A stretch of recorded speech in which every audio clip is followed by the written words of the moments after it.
Assalamualaikum warahmatullahi wabarakatuh. Al-Fatihah.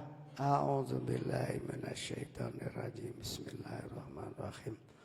Alhamdulillahirabbil alamin. Arrahmanir rahim. Maliki yaumiddin. Iyyaka na'budu wa iyyaka nasta'in. Ihdinas siratal mustaqim. Siratal ladzina an'amta 'alaihim ghairil maghdubi 'alaihim waladdallin. Amin. Bismillahirrahmanirrahim. Ya Rahmanu Ya Rahimu Ya Quddusu Ya Salamu Ya Azizu Ya Alimu Ya Karimu La haula wala quwwata illa billahil aliyil azim. Assalamualaikum warahmatullahi wabarakatuh. Assalamualaikum ayyuhan nabiyyu warahmatullahi wabarakatuh. Assalamu alayna wa ala ibadillahi as-shalihin. Assalamu alayka ya Rasulullah. Salatullah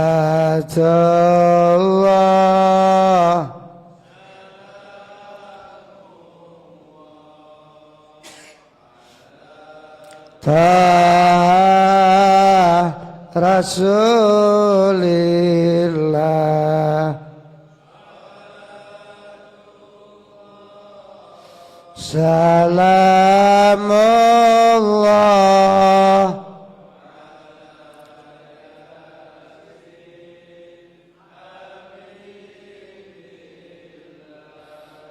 Tawassalna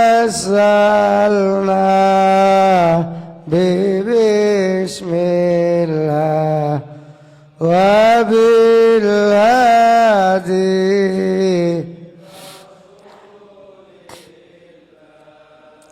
wa kulli mujah bi alil bad. La ilaha illallah al-malikul haqqul mubin Muhammadur Rasul Sadiqul wa'dil amin. La ilaha illallah al-malikul haqqul mubin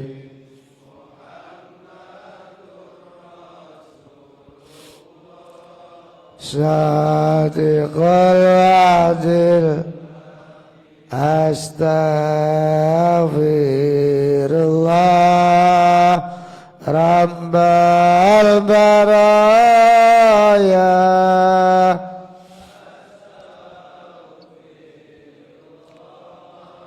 minal khataya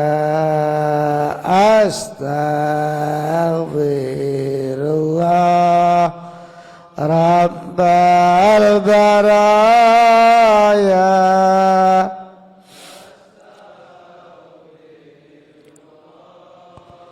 minal khataya. Alhamdulillahirabbil alamin. Para pemirsa TV 9 di mana saja berada, semoga selalu ditulungi Allah. Para jamaah Pondok Pesantren Mahasiswa Al-Jihad Surabaya, selamanya semoga dibarokahi Allah. Barokah anak-anaknya, barokah rizkinya, barokah keluarganya, barokah nasibnya. Alhamdulillah. Hari ini kita akan ngaji surat Al-Furqan, surat 25 ayat 74.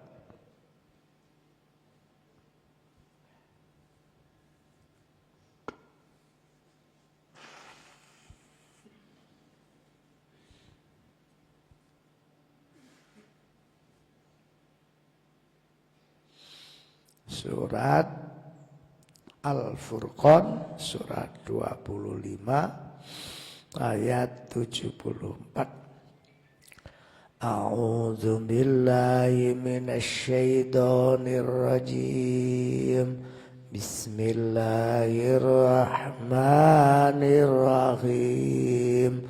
Walladzina yaquluna Rabbana hab lana min azwajina wa dzurriyyatina qurrata a'yun waj'alna lil muttaqina imama.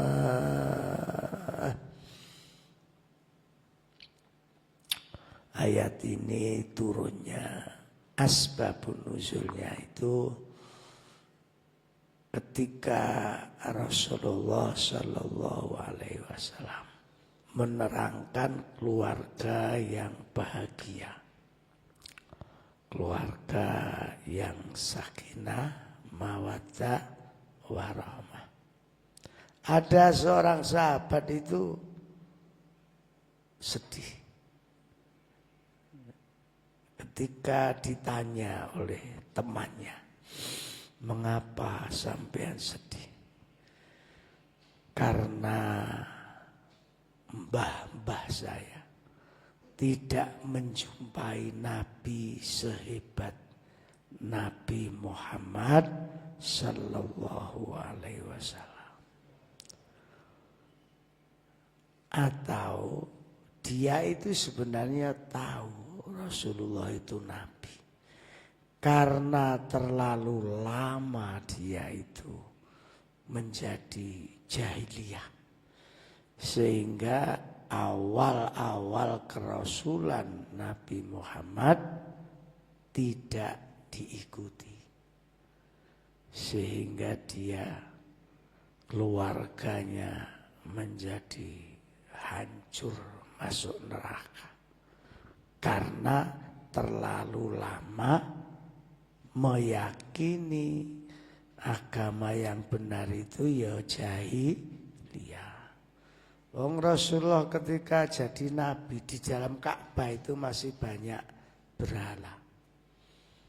Di dalamnya Ka'bah itu berhala kecil-kecil itu yang membersihkan ya Rasulullah. Saking lamanya menjadi jahiliyah. Lalu setelah kerasulan Rasulullah, banyak yang dulu keluarga itu tidak bahagia, akhirnya menjadi bahagia atas bimbingan Rasulullah. Ya nuwun sewu, keluarga yang sama sekali nggak pernah ngaji, sama keluarga yang sering ngaji, pasti jadinya nggak sama, pasti itu. Ya namanya hati, pikiran itu kan kata Nabi kan seperti tanah. Jadi kalau tanah itu sering disirami, lama-lama kan menjadi tanah subur. Tapi kalau tanah nggak pernah disirami ya lain. Ditanduri apa-apa ya gak cerdas. Sama dengan hati manusia itu sama. Jadi orang yang nggak pernah ngaji atau rodok jarang lah, itu dengan yang istiqomah ngaji pasti jadinya nggak sama. Nuwun sewu, saya ini kan kesebut kiai, kesebut abah, kesebut macam-macam. Itu kalau malam gak ngaji itu seperti ada yang kurang. Saya ini tiap malam ya ngaji sendiri, ya mempelajari sendiri, ya apa nggih, ya merenung. Kalau ada ayat, ada hadis, ada makalah, yang saya ini yo gak patek pinter nemen, tapi yo gak goblok nemen. Ya butuh petunjuk dari Allah supaya kita hidup ini dalam situasi apapun. Ini yang penting ini. Dalam situasi apapun kita masih yakin atas pertolongannya Allah. Itu penting itu. Orang kalau sudah merasa nggak ada pertolongan dari Allah, buyar. Buyar, jadi menungso buyar. Ya lambat laun akhirnya ya jadi setan. Kesombongannya muncul. Kemudian ujubnya muncul. Kemudian nggak seneng silaturahim. Ya namanya hati wis kadung mati. Nauzubillah. Makanya kula jenengan jangan pernah tidak ngaji. Ya wis kepada siapa saja. Kepada kiai mana saja. Pokoknya ngaji itu hukumnya wajib toh. Thalabul ilmi fardhun. Cari ilmu itu hukumnya wajib. Jadi kalau orang gak ngaji itu ya dosa asline. Tapi kan kadang-kadang orang itu kan duwe pendapat ngene. Aku lau pemelok ngaji rono. Kenaan lah. Engko akhirnya jamaah tambah akeh. Gak melok. Ada orang begitu itu ada. Dikira wong melok ngaji ku sing untung sing ceramah. Padahal yang untung ya dirinya sendiri. Itu pastilah. Karena ada sahabat seperti itu sambatnya, lalu Allah menurunkan surat Al-Furqan ayat 74. Sekaligus ini doa supaya keluarga kita itu bahagia. Ya kalau bahagia dalam arti enggak ada apa-apa, dalam arti sempurna ya enggak ada. Minimal itu kalau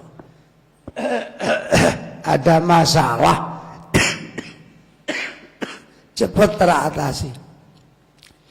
Minimal itulah. Walladzina yaquluna, orang-orang itu berdoa, Rabbana, ya Allah Tuhan kami, habmin azwajina, dari istri-istri kami. Memang di Quran itu selalu kalau nyebut istri itu ya jamak istri-istri, tapi sebelah ini gak terima. Ya ngono iku menungso, gak ada yang sempurna. Wa dzurriyyatina, dan keturunan kami, qurrata a'yun, semoga menjadi cindera apa? Qurrata a'yun itu penyejuk hati itu. Sing nyenengno hati, punya istri nyenengno hati, punya suami nyenengno hati, punya anak, zuriat itu keturunan, yo anak yo cucu, itu semoga menjadi qurrata a'yun, penyejuk hati. Waj'alna lil muttaqina imama, dan jadikanlah keturunan kami itu pemimpin-pemimpinnya orang yang bertakwa. Ini doa harus berusaha diamalkan. Ya kalau membaca mulai Rabbana, jangan waladina yaquluna dibaca. Kalau mau dibaca sebagai doa Rabbana hablana min azwajina wa dzurriyyatina qurrata a'yun waj'alna lil muttaqina imama. Harus dihafalkan. Mas, tisunya habis ini, Mas. Kalau ada pertanyaan begini, Pak, saya kan belum menikah. Apakah sebaiknya tetap mengamalkan doa itu? Menurut saya ya iya. Persiapan membina rumah tangga, apalagi yang sudah mahasiswa ini kan yang besok calonnya ya rabi tuh.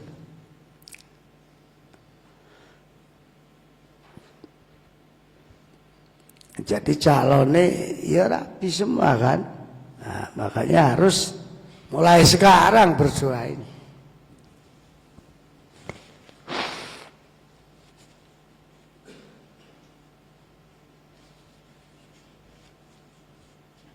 Biar enggak kleru untuk bojo gendruwo.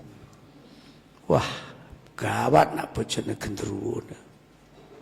Masya Allah, Masya Allah. Di berita-berita itu, Masya Allah, namanya kehidupan sekarang itu ya apa? Ada mantu laki-laki selingkuh sama mertuanya, Masya Allah. Ada ibu kos selingkuh sama mahasiswa yang ngekos. Masya Allah. Makanya sebaiknya mulai sekarang berdoa.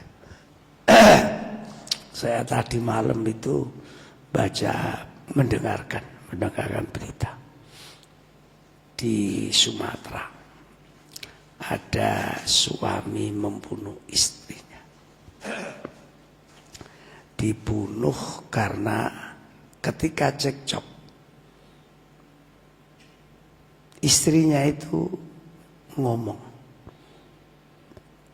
apa kamu ngerti anak 4 itu dikira anakmu? Loh, kaget tuh suaminya. Loh, itu anak siapa itu? Ya anaknya orang lain lah, bukan kamu. Masya Allah. Langsung apa istilahnya? Kealap, langsung ditekek, ditujah. Kalau istilah Sumatera itu ditujah, bukan ditusuk. Ditusuk kan di Surabaya. Kalau di sana ditujah, mati langsung. Itu keluarga, sampai punya anak 4 dekat konangan kalau itu bukan anaknya yang suaminya. Nauzubillah. Ya itulah hidup. Makanya Mas, Mbak, sampean amalkan Rabbana hablana min azwajina wa dzurriyyatina qurrata a'yun waj'alna lil muttaqina. Saya kalau mimpin haji umroh, doa ini selalu saya baca waktu tawaf, waktu sa'i. Ya jamaahnya ya kalau ini ronod gampang. Jadi memang ya semua orang lah kepingin rumah tangga itu bahasa terkenalnya sakinah, mawaddah, warahmah. Semuanya begitu. Tapi tadi malam saya yang ngaji sendiri, ternyata memang kuncinya itu ya di ngaji itu. Istrinya harus ngaji, suaminya juga harus ngaji. Kalau nggak ngaji blas, atau suaminya ngaji, istrinya nggak pernah ngaji, nanti istrinya itu ya wani sama suaminya. Diomongi, Dik, sing sabar ngopeni arek-arek. Nggih Pak Ustad. Padahal suaminya ya gak ustad, disindir. Ngaji akeh pirang dino gayamu ya kiai. Ya mengapa? Karena istrinya memang gak pernah ngaji. Atau istrinya yang seneng ngaji, suaminya nggak pernah ngaji, ya masalah. Saya apa Sukron, apa Jazil, apa penceramah itu nggone wong curhat. Kemarin saya ngaji di Kediri, Masya Allah, sing curhat itu lucu. Tapi ada satu yang lucu. Muga-muga jamaah bapak-bapak gak kaya sing diceritakno iki. Pak Yai kula niki rondo. Napa nggih tetep jamaah teng masjid. Lah jenengan wis rada tuwa niku ya gak apa-apa. Tapi enten lho Pak Yai, pengurus masjid iku seneng kula. Kok ngerti sampean? Loh, kula nak teko niku dinteni. Engko terus kula mlebu masjid sandal kula ditata.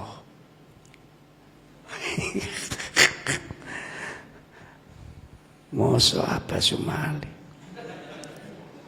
Jadi tiap ono dek datang itu wis dinteni ngarepe masjid. Nanti masuk masjid sandal ditata. Lah sampean kok ngerti nak iku sing nata wong iku. Lho kula nggih ndelok. Berarti sampean seneng nggih. Mboten Pak Yai. Mboten selera kula. Rondo ki dipayen duwe selera barang. Ya mbolah. Ya nak kira-kira fitnah gede ya gak usah jamaah. Salat teng omah, tapi kula ijenan kali anak kula kepengin jamaah. Ya nak budal karo anake to. Tapi anak kula angel tantangine subuh niku. Wah, mbok kok ngubray aku.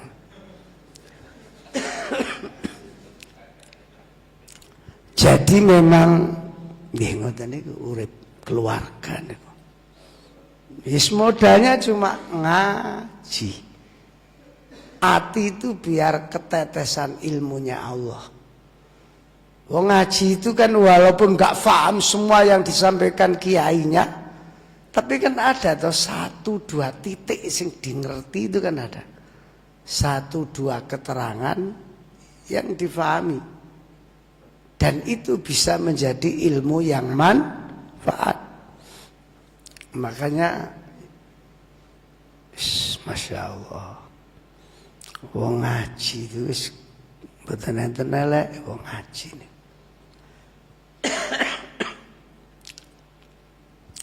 Sekarang pertanyaannya,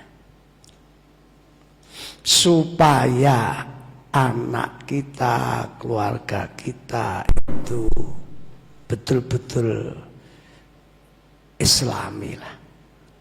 Ini menurut dawuh itu ada beberapa tuntunan. Yang pertama, harus menanamkan tauhid sejak dini, sejak anak-anak.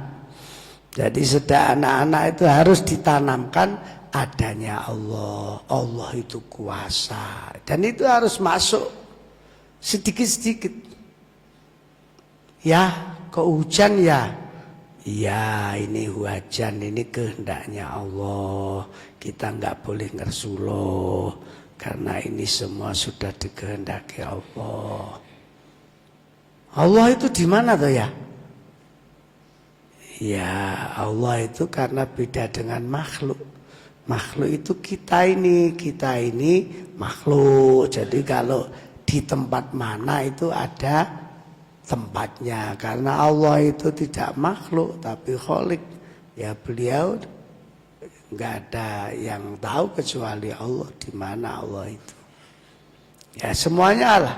Mulai kecil, mulai anak-anak harus dikenalkan tauhid. Saya punya jamaah haji, ya jamaah muda. Kan selalu menanamkan ke anaknya masih TK apa belum TK. Allah itu ada di mana-mana, Dek, makanya harus jujur. Iya ya, pas lewat nenek pembuangan sampah itu. Ya, Allah ya di situ juga. Ayah kayak sun jawab. Terus takon saya. Ngoten niku pripun Yai? Jawab ya dijawab aja. Allah itu kan Maha Suci. Ya enggak mungkin tuh di tempat seperti itu. Ya di tempat yang baik-baik, yang suci-suci. Katanya di mana-mana.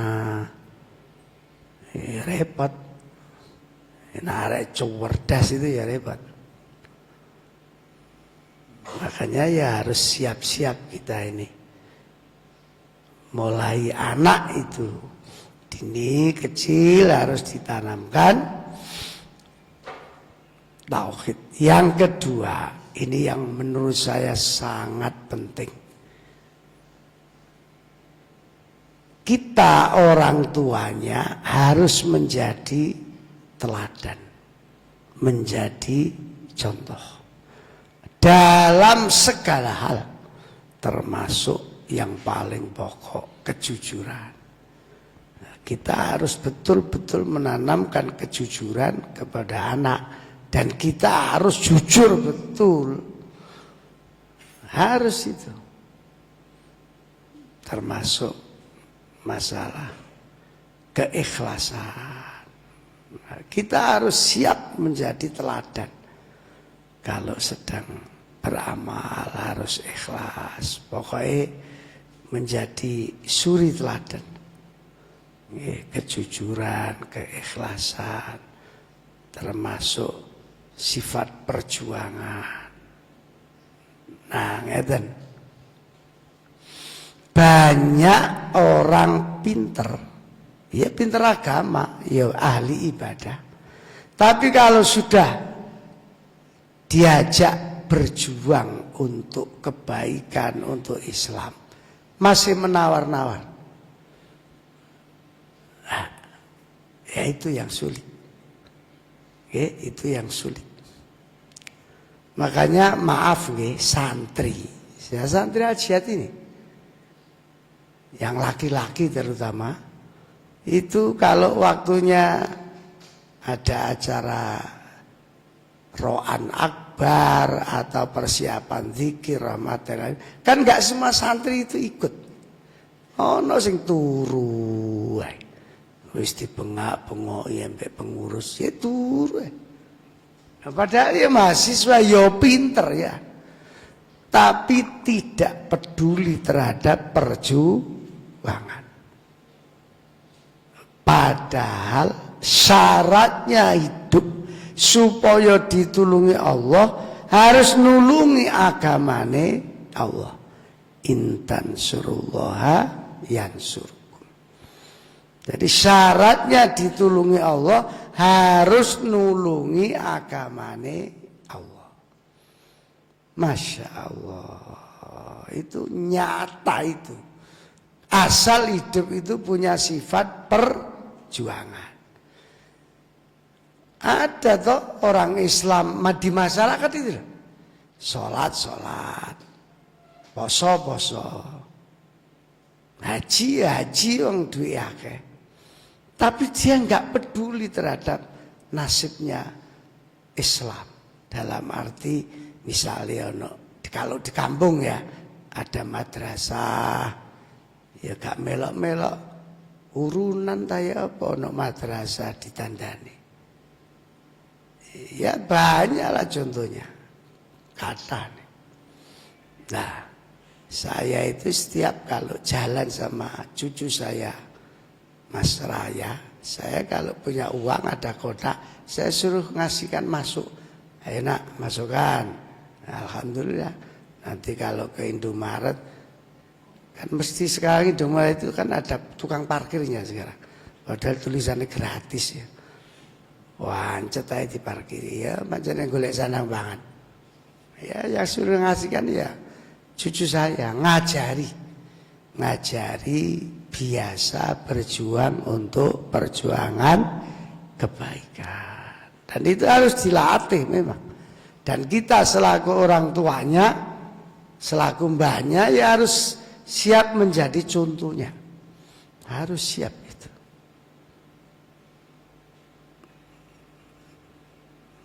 Saya yang belum bisa itu boso. Yang bagus itu sebenarnya kan mbahnya itu kalau ngomong sama cucunya itu kan boso yang bagus. Seperti Mbah Jazuli itu. Mbah Jazuli pelosok. Itu semua anaknya kalau dawu-dawu boso kepada semua anaknya, kepada semua cucunya. Terkenal itu Mbah Jazuli yang bapaknya Gusmi itu wah itu sing aku gak iso. Nah, mbek santri masih bisa saya. Wonge gede kali. Apane santri sing gawedi tanpa tak basani. Basa bisa saya. Cuma kan lebih banyak Indonesia kalau sama santri. Padahal aslinya ya Lamongan asli. Gak pulang, assalamualaikum. Mama, papa, sudah panen bandeng. Gurung nak, siake pirang wulan. Bagaimana papa ini? Mama di mana? Nah itu, umbah-umbah itu. Mama umbah-umbah. Yang ketiga, nah ini yang baru saya sebut tadi itu. Berkomunikasi dengan lemah lembut dan selalu sabar. Ini yang Masya Allah. Masya Allah.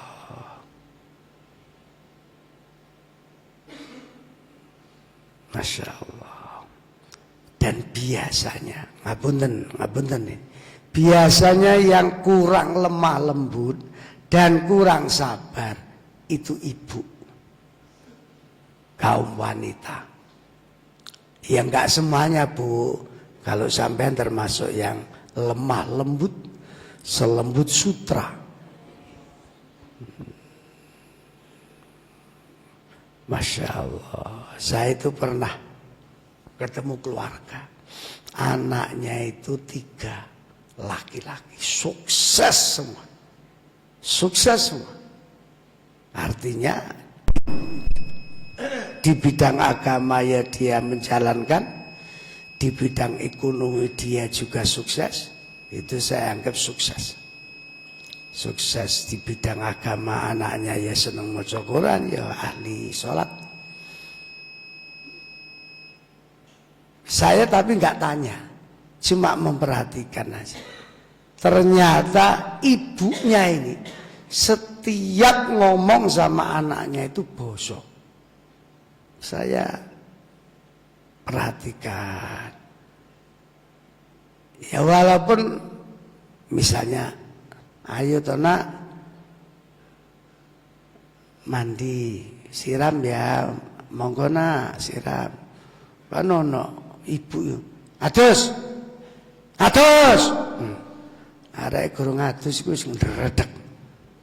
Tak bacok pisan lho. Wis tambah jelepet wong dibacok. Nah, itu yang sering saya lihat itu memang seorang ibu itu kurang lemah lembut. Ya, makanya mbak-mbaknya sebelum jadi ibu mulai sekarang belajar ngomong sing sopan, Mbak. Yang kampus Mbak, nggih Mas, wis ngono ae lho. Aja terus nggih to Mas. Ya aja. Ya diuber temen awakmu. Ya aja ketus-ketus tapi. Ya aja lembut-lembut. Ya biasalah. Yang kampus Mbak, nggih, ngono ae. Yang kampus Mbak, sakarepku to Mas. Sing bayar kuliah bapakku awakmu tokan takon ae. Waduh. Wis iku besok sing rapi gendruwo iki. Cocoke mbek gendruwo. Jadi memang lemah, lembut, sabar. Itu ukuran. Kalau seorang istri, seorang wanita, seorang ibu itu bisa lemah, lembut, sabar. Saya yakin, seyakin-yakin anaknya itu sukses semua. Karena merasa diayomi. Merasa diayomi. Tapi yang sering kan enggak. Bu, sing sabar to nembe arek-arek iku sing sabar. Wong dikerengi ae gak manut malah sabar. Jare sing lanang, ya wis. Aku tak rabi maneh. Rabi yo. Tutuk entong. Ya Allah, Masya Allah. Banyak orang sukses meniti jabatannya, tapi tidak sukses mendidik anaknya. Enten mboten kuat. Di bidang jabatan dia sangat dihargai, dihormati bawahan di kantor. Tapi begitu di rumah nggak diajeni anaknya, Masya Allah. Makanya tadi doa apa? Rabbana hablana min azwajina wa dzurriyyatina qurrata a'yun waj'alna lil muttaqina imama. Selalu dibaca tiap habis sholat. Ya sholat 5 waktu itu selalu dibaca. Biar keluarga kita itu sing noto Gusti Allah. Yang menata hatinya anak-anak kita juga biar Allah. Al-Fatihah. Bismillahirrahmanirrahim. Alhamdulillahirabbil alamin arrahmanirrahim. Syaratal ladzina an'amta 'alaihim. A'udzu billahi minasyaitonir rajim. Bismillahirrahmanirrahim. Allahumma shalli wa sallim wa barik ala sayyidina Muhammad walhamdulillahi rabbil alamin. Rabbana hablana min azwajina wa dzurriyyatina qurrata a'yun waj'alna lil muttaqina imama. Ya Allah, semoga keluarga kami, keturunan kami, dzurriyyah kami semuanya dijadikan Allah pemimpin-pemimpin yang bertakwa dan memimpin orang-orang menjadi takwa. Rabbana atina fid dunya hasanah wa fil akhirati hasanah wa qina adzabannar. Walhamdulillahi rabbil alamin. Al-Fatihah.